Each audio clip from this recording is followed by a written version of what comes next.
महाराज जी, सबसे पहले आपका स्वागत है भारत 24/7 पे। बहुत बहुत धन्यवाद आपके भारत 27 के लिए, जी जो बड़ा धार्मिक चैनल है और इसमें हमारी बिटिया निशा रानी हैं, बड़ा अच्छा कवरेज करती हैं। जी। अच्छा, हम आपसे ये जानना चाहेंगे कि आजकल के यूथ जो होते हैं ज़्यादा वेस्टर्न कल्चर को ज़्यादा धारण कर रहे हैं, तो इस पर आप क्या बोलना चाहेंगे? अपनी संस्कृति से दूर होते जा रहे हैं। कि जितने आ सकें आप आइए और ठाकुर जी का प्रसाद पाइए। ये हमारे रजनीश कुमार सिंह जी की आत्मीयता है बिहार शरीफ वालों के प्रति। केवल यही उद्देश्य देते हैं। भागवत और श्रीमद् भागवत गीता, इन दोनों में केवल यही अंतर है कि भागवत में कृष्ण ने क्या किया है और श्रीमद् भगवत गीता में कृष्ण ने क्या कहा। हमारे साथ यहाँ पे गोविंद जी हैं, तो चलिए हम उनसे बात कर लेते हैं। सबसे पहले आप अपने बारे में परिचय दीजिएगा। जी, मेरा नाम गोविंद मुदगल है जी। और मैं यहाँ पर श्रीमद् भागवत करने हैं। जैसा कि सभी को जानकारी है कि यहाँ पर बिहार शरीफ में बहुत श्रीमद् भागवत का बड़ा ही विशाल आयोजन हुआ था 15 जनवरी से लेकर 21 जनवरी तक, और ये आपके गढ़पर मोहल्ला में हुआ था। इनके आयोजक श्रीमती निधि सिंह एवं श्री रजनीश कुमार जी ने आयोजन कराया था। बहुत भव्य आयोजन हुआ। प्रतिदिन लगभग 7 से 8 हज़ार लोग यहाँ पर आते थे और आनंद लेते थे। जी। तो आज ऐसा लग रहा है जैसे स्वयं वृंदावन ही ये बिहार शरीफ बन गया है। बिल्कुल जी। अच्छा, हम आपसे पूछना चाहेंगे कि आप एक यूथ हो। आजकल यूथ के अलग अलग से सोच होते हैं, अलग अलग से उनकी ड्रीम होती है, बट आप अगर इस फील्ड में हैं तो आप उस पर क्या कुछ बोलना चाहेंगे? देखिए, जैसे मैं एक बड़ी साधारण सी बात कहूँ कि जैसे हम जब भगवान के पास जाते हैं जी। तो सदैव भगवान को नए नए पुष्प चढ़ाते हैं, कभी भी सड़े गले पुष्प नहीं चढ़ाए जाते।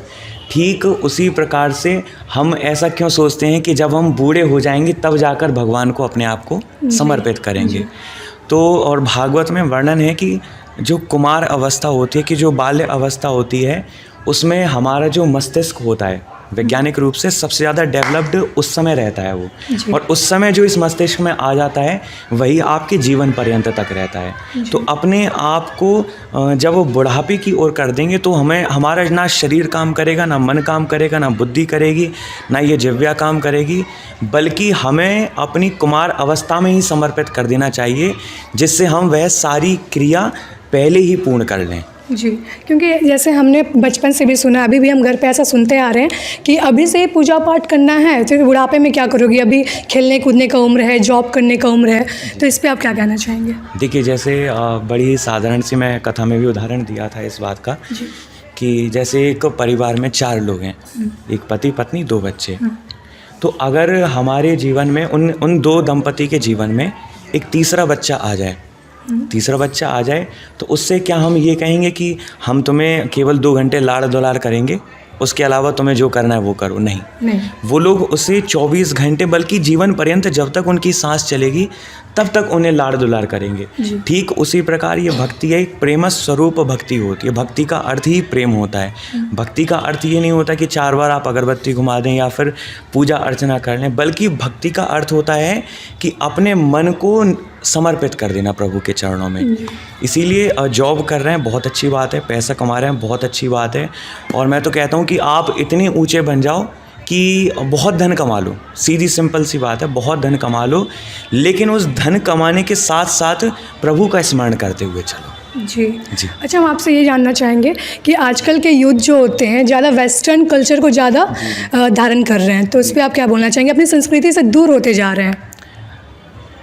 साधारण सी बात है कि जिस पर राम जी की कृपा हो जाती है वो उनके चरणों की भक्ति पा लेता है, और जिन पर नहीं हो पाती वो जय श्री राम। जय श्री राम। जी। अच्छा, हम आपसे ये पूछना चाहेंगे, नेक्स्ट क्वेश्चन होगा कि आजकल के जो यूथ है वो ज़्यादा, आपने सुना हो, डिप्रेशन में जा रहे हैं। ज़्यादातर लोग सुनने को मिल रहा हो कि डिप्रेशन है, लाइफ में बहुत प्रॉब्लम है, तो उनके लिए आप क्या बोलना चाहेंगे? डिप्रेशन का कारण है कि हमारे मन की कामना पूर्ण ना होना। जी। जब हमारे मन की कामना पूर्ण नहीं होती है तब हमें डिप्रेशन आती है, एंजाइटी होती है, और नाना प्रकार की परेशानी होती है। हम ये सोचते हैं कि काश ये जैसे अर्जुन जब महाभारत के युद्ध करने जा रहा था तो उसने देखा कि मेरे सगे संबंधी से मैं लड़ने जा रहा हूँ। जी।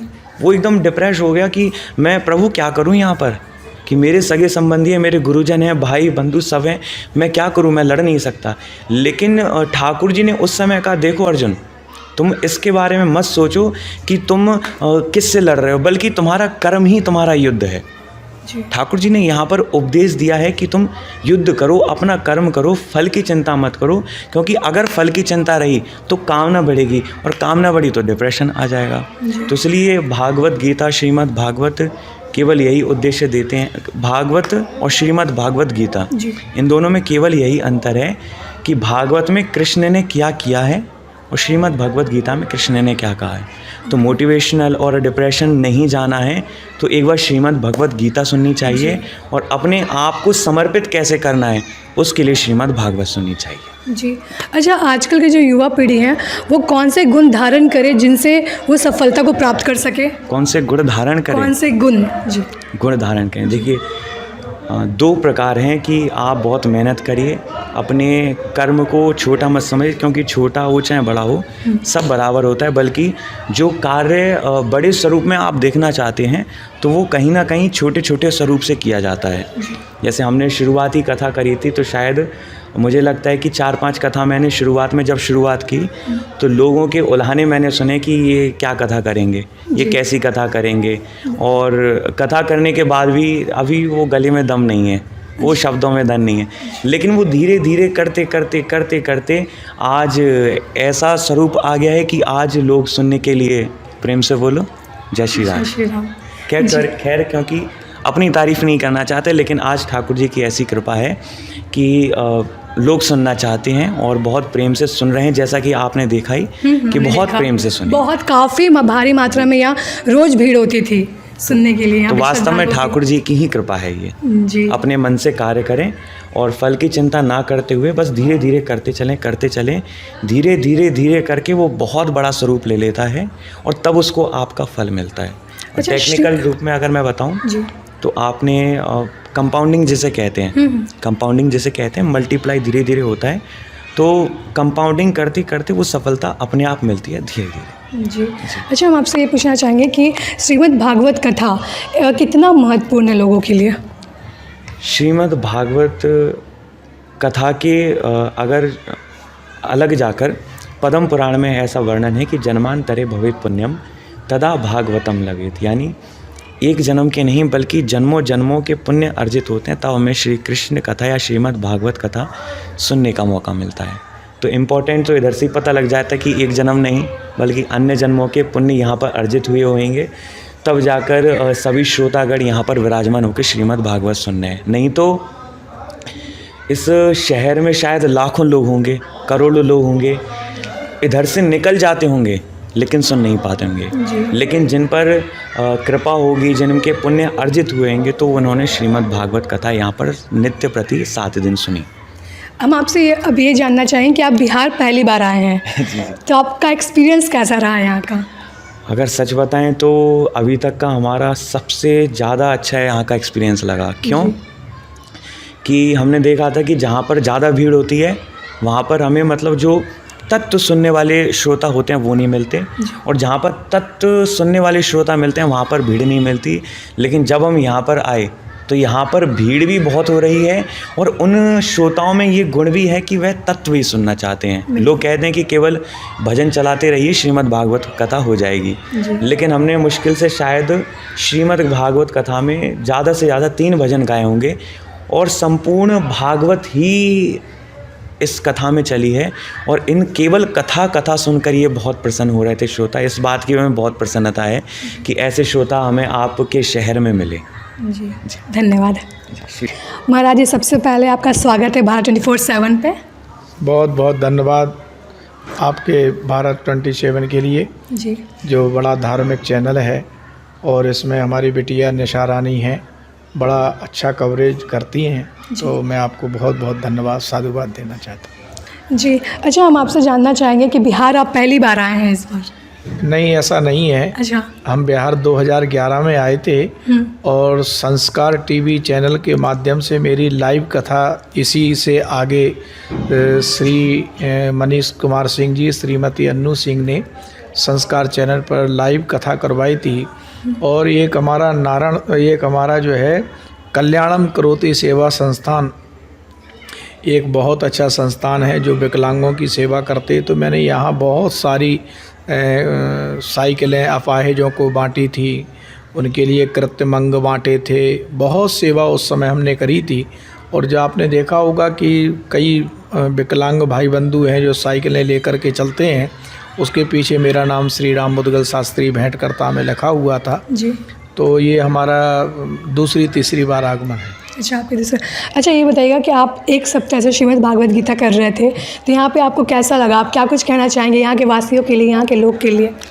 श्रीमद् भागवत कथा अब की बार में मैं नहीं, बल्कि हमारा लघु पुत्र जी। 2 बेटा हैं। बड़ा वाला बेटा गिरधर मुदगल, छोटे गोविंद मुदगल हैं। जी। और गोविंद मुदगल के द्वारा यहाँ श्रीमद् भागवत कथा हो रही थी। लेकिन हमने जितना सोचा था, हम सोच रहे थे कि इतना जनसमूह नहीं आएगा, लेकिन इतना ही जन सैलाब आया कि उसको संभालना बड़ा कठिन रहा। लेकिन फिर भी यहाँ के श्रोता बंधु बहुत अच्छे हैं, बड़े ज्ञानी हैं। जैसा कि आपको गोविंद मुदगल जी ने बताया होगा शायद कि एक जगह भीड़ बहुत होती है लेकिन श्रोता नहीं मिलते हैं, और श्रोता बहुत अच्छे होते हैं तो भीड़ नहीं होती है।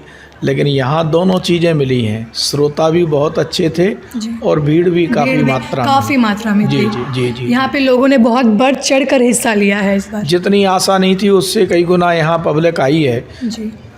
एक बार जो पब्लिक बैठ जाती थी वो फिर जो है ना 1 से 4 बजे तक का समय था। हालांकि हम पंजाब से झांकी वाले, हमारे राधा कृष्ण, शंकर पार्वती जी और ग्वालवाल ऐसे करके पूरा उनका दीपक आर्ट्स ग्रुप हम पंजाब और वृंदावन वालों को लेके आए थे। तो कथा के बाद में 1 से लेकर के 4 बजे तक भागवत कथा होती थी, और 4 से लेकर के 5 बजे तक झांकी का कार्यक्रम रखा। और कभी कभी तो 5:30 और 6 बज जाते थे, लेकिन जनता उठने का नाम नहीं लेती थी। इतना आनंद आते थे, क्योंकि 2 प्रकार के व्यक्ति होते हैं, एक होते हैं श्रोता और एक होते हैं दृष्टि वाले, देखने वाले। एक तो ज्ञानी पुरुष हैं जो कथा को सुन कर के मंत्रमुग्ध होते हैं, और एक ऐसे हैं जिनको ज्ञान की भाषा कम समझ आती है, तो ठाकुर जी के चित्र स्वरूप को देख कर के बड़े प्रफुल्लित होते थे। जैसे मोरपंख की झांकी आई, राधा कृष्ण की झांकी आई, जनता उमड़ कर के आ जाया करती थी। और वहाँ बैठने की व्यवस्था संभालना में जनता, चूँकि बैठने में तो उतनी जगह घिर जाती है, लेकिन फिर जनता खड़े होकर के पीछे से देखती थी, तब थोड़ी बहुत संभल पाती थी। उसके बाद हमारे रजनीश कुमार सिंह जी ने, श्रीमती निधि सिंह जी ने, इन्होंने क्या किया था, ये 2 बड़े जो है टीवी स्क्रीन लगा दी थी, जिस पे बाहर रोड पर गली में जो लोग अंदर नहीं आ पा रहे वो बाहर खड़े होकर देख सकते थे। बाहर देखते थे, बाहर खड़े होकर के देखते थे। मैं चूँकि स्टेज पे रहता था तो जाना हो नहीं पाता था, लेकिन जब प्रसाद बंटता था तो प्रसाद बंटते समय उनकी भीड़, उनकी जनसमूह देखता था, तो मैं कहता था जितने श्रोता अंदर हैं उतने ही बाहर खड़े हुए हैं। जी। और यहाँ की जनता बड़ी धार्मिक है। एक दिन मैंने ऐसे ही स्वभाव में मैंने कहा नहीं, कहीं जनता को ऐसा ना लगे कि रजनीश कुमार जी अपने यहाँ कथा करा रहे हैं तो अपनी सेवा ले रहे हैं। तो मैंने ऐसे ही कह दिया था कि कल कन्हैया का जन्मोत्सव है, आप लोग अपने अपने घरों से जो है फल लेकर के आना, फ्रूट लेकर के आना, दूध दही। भैया कहने की देरी हुई और टोकरी भर भर करके प्रसाद आया, और उसको मैंने यहाँ वितरण करवाया। लोगों को बड़ा अच्छा लगा। उस दिन का ऐसा दृश्य हो गया था कि कृष्ण जन्म बिहार शरीफ में नहीं, बल्कि बिहार शरीफ उस दिन वृंदावन बन गया था। जी।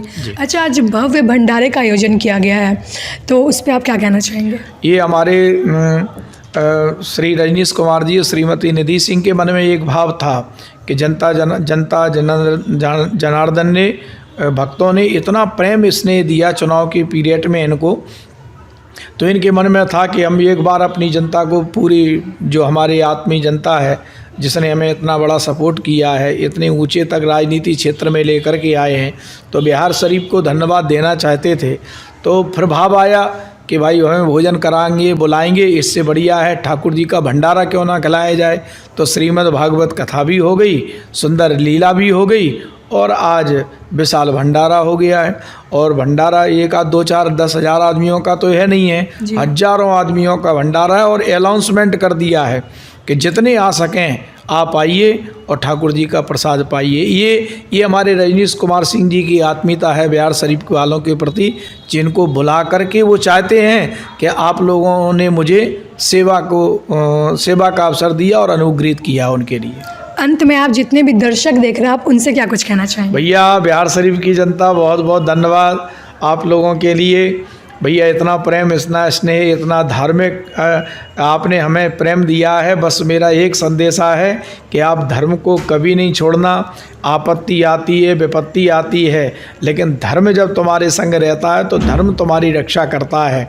सत्य परेशान होता है लेकिन पराजित कभी नहीं होता है।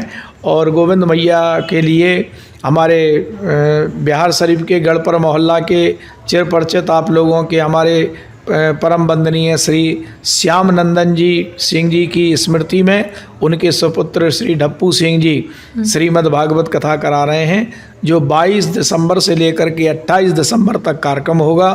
और 29 दिसंबर को विशाल भंडारा उनका भी रहेगा। जी।